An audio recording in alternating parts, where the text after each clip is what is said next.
New York Times and Washington Post and so forth, all of them saying what? India's going to rival China economically. Well, hold on a second. What are you saying? The iPhone, they are taking back their manufacture to China. Things didn't work out in India.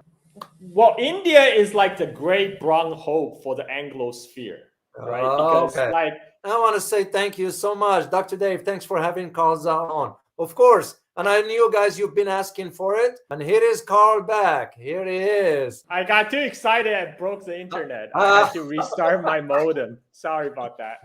Yeah. Well, that's correct, Carl. That is correct. Yeah. Except I have to push back again, not push back rather, but just to extend the conversation regarding the investments that India is hoping to get from the US. Well, I am noticing that more international corporations are leaving India. So basically, we're giving them lip service. Otherwise, why are they leaving India? Like, for example, the iPhone, they are taking back their manufacture to China. Things didn't work out in India, and this is where when I read articles from like New York Times and Washington Post and so forth, all of them saying what? India's going to rival China economically. Well, hold on a second. What are you saying? How can they rival China when their infrastructure, India that is not up to date for it to compete vis-a-vis what China is doing? So, and this is why I'm thinking India cannot be on both sides of the fence forever.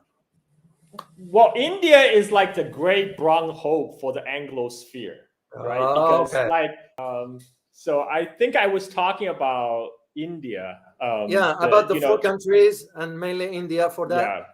The Economist had article, I think back in 2000 or 2003 saying India is going to overtake China, right? I mean, now 20 years later, we know that didn't happen. And even Apple, when they talk about moving the iPhone production to India, their very overly ambitious plan was to move 25% of the iPhone production to India by 2050.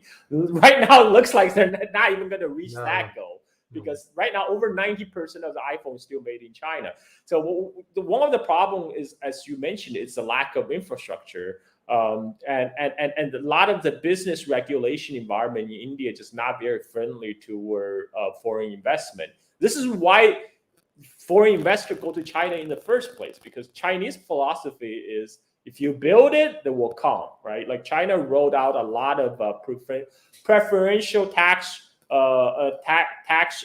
policies to lure foreign investors to come to China, because China understand once you put your factories here, you can't just pick it up and move and leave. It's not like a hot money. It's not like the stock market. You can take your money in and take it out. If you actually put a physical, Tesla plant in Shanghai, when you leave, you cannot take the plant with you, right?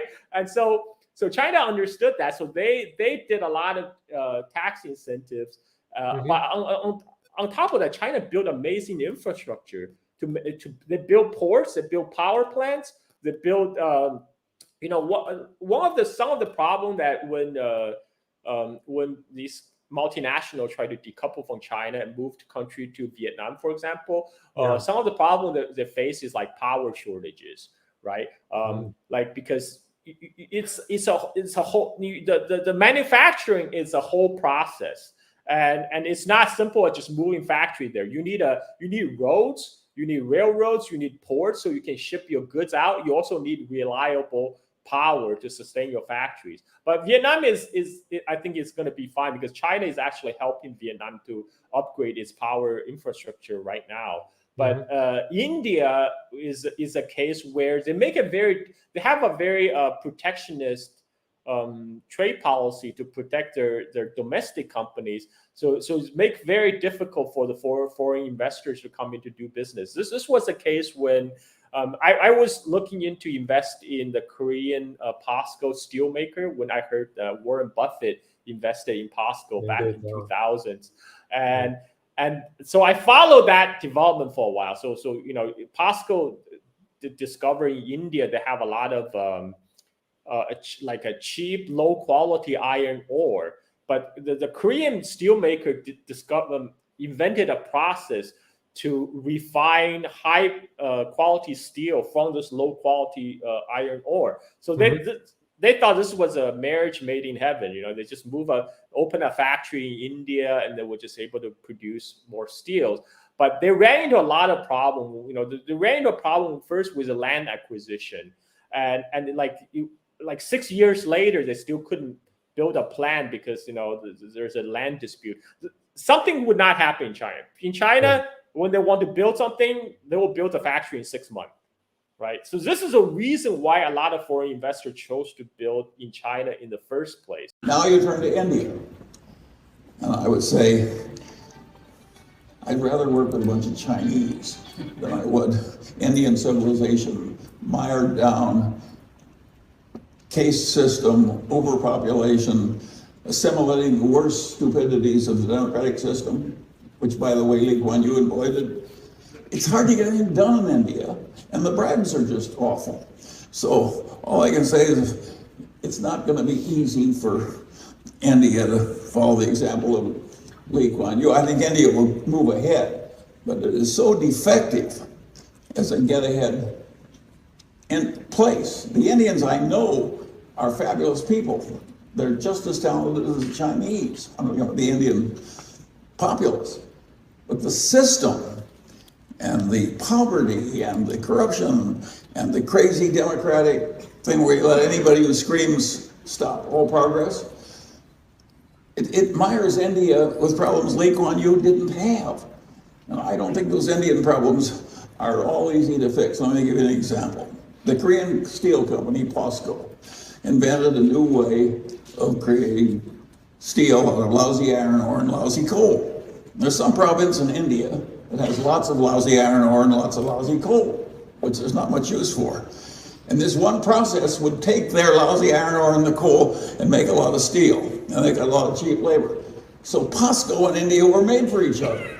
And they made a deal with this province to get together and use the POSCO know-how and the Indian lousy iron ore and lousy coal. And 8 or 9 or 10 years later, with everybody screaming and objecting and farmers lying down on the road or whatever was going on, they canceled the whole thing. In China, they just would have done it. Lee Kuan Yew would have done it in Malaysia. India is grossly defective because they've taken the worst aspects of our culture, allowing a bunch of idiots to scream and stop everything, and they copied it. And so they've taken the worst aspects of democracy, and then they forged their own chains and put them on themselves. So it's not here in the United States, because we are so de-industrialized, we think like it's just a bunch of people making like shoes and toys for us. It doesn't matter who do it, and we can just send the jobs to elsewhere. But that's not how manufacturing works. I mean, China was being very smart about it. For example, when they welcome Tesla to China, they're like, okay, you don't have to do technology transfer. You can own your factory 100%. But what we do require you is use build from local components and use local suppliers for your parts. So this made Tesla to help to develop a whole series of supply chain in China to supply its Tesla factory. That also helped a lot of it spurred a whole growth of industry surrounding the electric vehicles. And now those suppliers for Tesla are also supplying to the Chinese electric vehicle makers. That's outgrowing Tesla at this point. So this is China has had a very smart industrial policy for the last 40 years. Because they built a whole ecosystem of supply chain inside China. So this is why even if more or less like the low margin labor extensive stuff are moving out of China to places like Vietnam, to Indonesia, Bangladesh, etc. But the high end manufacturing still stay in China. In fact, China is now challenging Germany in the role of in the realm of high-end machine manufacturing. That used to be like the Germany's exclusive domain. So India still have a lot of catch up to do, but there's a lot of hopians and copians in the Anglo media. Like most of these, let's face it, most of these journalists, so-called journalists from the West, they're not specialists. They have very little knowledge in specific of manufacturing. Well, because manufacturing is gone from the United States, they wouldn't have any hand manufacturing, and so they're not reporting based on the facts. So that's what I'm saying. And most of the time, a lot of the financial reporting, especially on China, they're geared toward foreign investors. They're geared toward the foreign investor, particularly those foreign investors who invest in speculate in like stock market, right? Yeah. And we all know stock market is not exactly reflection of the real economy. The two can be quite decoupled. So this is why when you hear a lot of gloom and doom about Chinese economy, what's really happened, what's really saying is foreign investors right now are losing money in the Chinese stock market. That's what's really been reflected in stuff like Bloomberg, Wall Street Journals, and Financial Times. Well, I don't invest in stock market, Carl.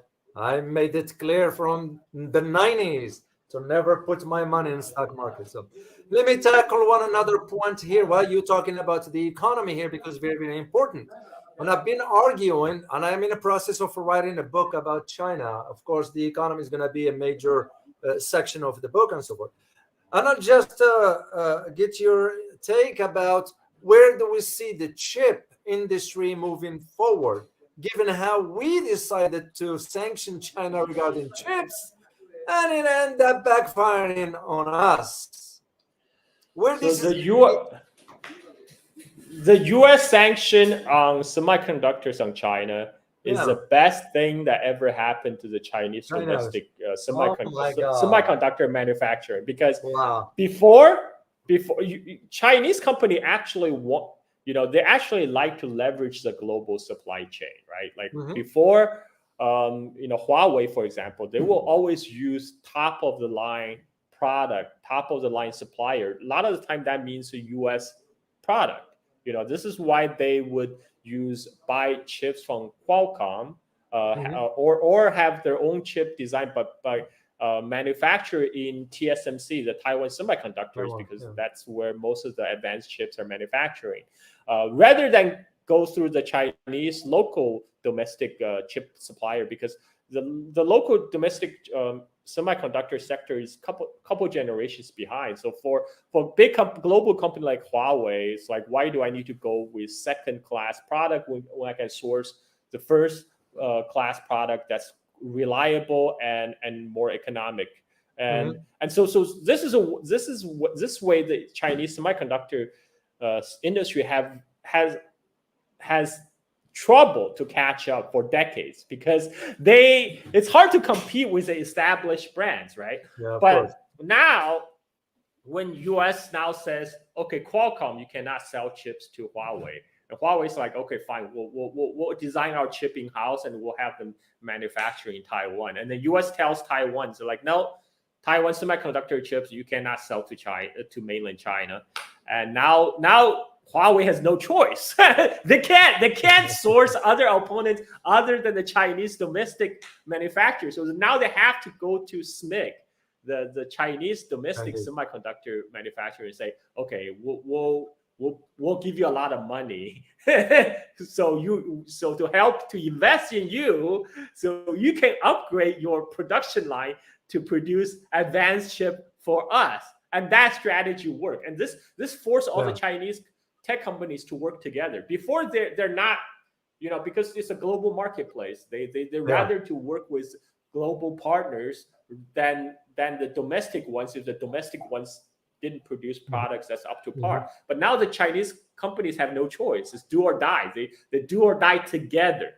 And that's forced the synergy. Now, I mean, the US semiconductor ban on China is 100 times more effective than Chinese government's own initiative to promote the domestic semiconductor manufacturing, because this is just because now it made an existential issue for the Chinese high-tech companies. Even the companies that still didn't face the same restrictions as Huawei at the moment, they see what happened to Huawei. They say, well, we could be next. We better have developed our self-reliance to work together with our Chinese partners than continue to rely on this very unreliable U.S. supply chain, right? So this is why, and let's face it, China produce engineers in like tens of thousands, hundreds of thousands every year. They don't lack talent. What they need is a proper incentive. Today technology, today's technology, you just pile a lot of talent, you pile a lot of money, you give it the right incentive, given time, things will happen. And this is what's happening in China right now. Like they are making a lot of progress because they have to. They realize in order to survive, they have to. They're forced to innovate by the U.S. sanctions. So I think that was the best thing that ever happened to the Chinese tech space, and this will seriously threaten Chinese U.S. tech dominance down the road. I mean, 5-10 years from now, if China no longer had to rely on the core U.S. tech, what U.S. what's going to be left for the U.S. Like that's true.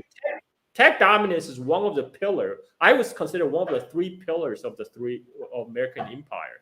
It's the financial dominance, tech dominance, and military. Right, those are the three. I call those three pillars of U.S. empire. Right now,